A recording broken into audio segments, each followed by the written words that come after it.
Hi there, Russ here from the Success Crew at Zeplin. In this video we're going to have a look at screen variants and how to better organize your screens using the new variants feature. So you can see that I have three screens here that are part of an onboarding process for my iOS app. I've got step 1, 2 and 3, and essentially they're all the same thing, but they just slightly differ. Now, if I've got lots of screens like this, maybe I've got lots of login screens with different states, or I've got different booking screens with different variants of different features, they can take up a lot of space on the screen and it can be really difficult to find them. So what I'm going to do for these onboarding screens is take the step 2 and step 3 and highlight those, and then I'm going to drag those on top of step number 1. And you can see that as I do this, it comes up with this option to set as variants.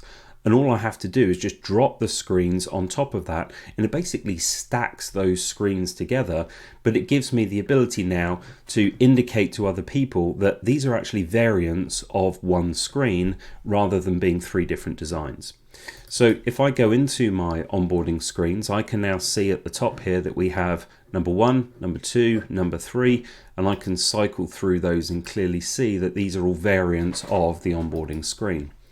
Now, if I wanted to rename these so that they said step 1, 2, 3, I just click on the small icon to the right hand side and I can add the word step into each of those names there. And if I wanted to, I could also reorder those to be whatever order I wanted them just by grabbing the tag and moving the steps there.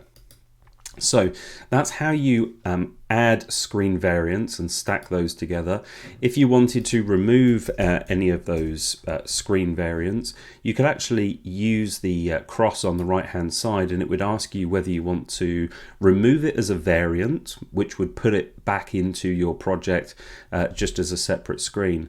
If you delete a variant, it will remove that screen entirely and will literally delete that screen. So just be careful about the difference between those two, remove and delete.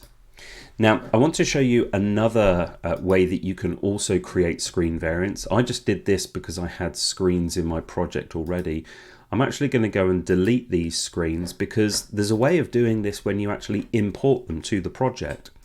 So I'm going to hop over to my sketch file where I have these three screens, and you'll notice that I have named these artboards with onboarding step 1, 2 and 3, but I've also put in between onboarding and step a dash and the V to indicate that it's a variant. And what that will do is it will automatically import those screens into Zeplin with everything that appears after the V as the variant. So if I want to make variants of the onboarding screen, I just do onboarding-V and then the name of the variant.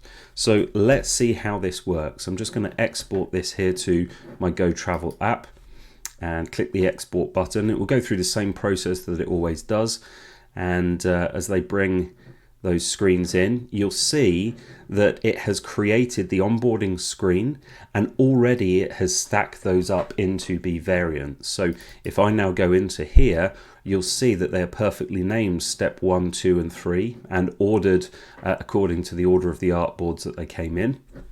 And those variants have already been set up. So really useful way of doing that. If you have a naming convention, you can do that directly in Sketch. If you don't, it's just simply a case of dragging and dropping and making them variants in Zeplin. And that is how we create screen variants.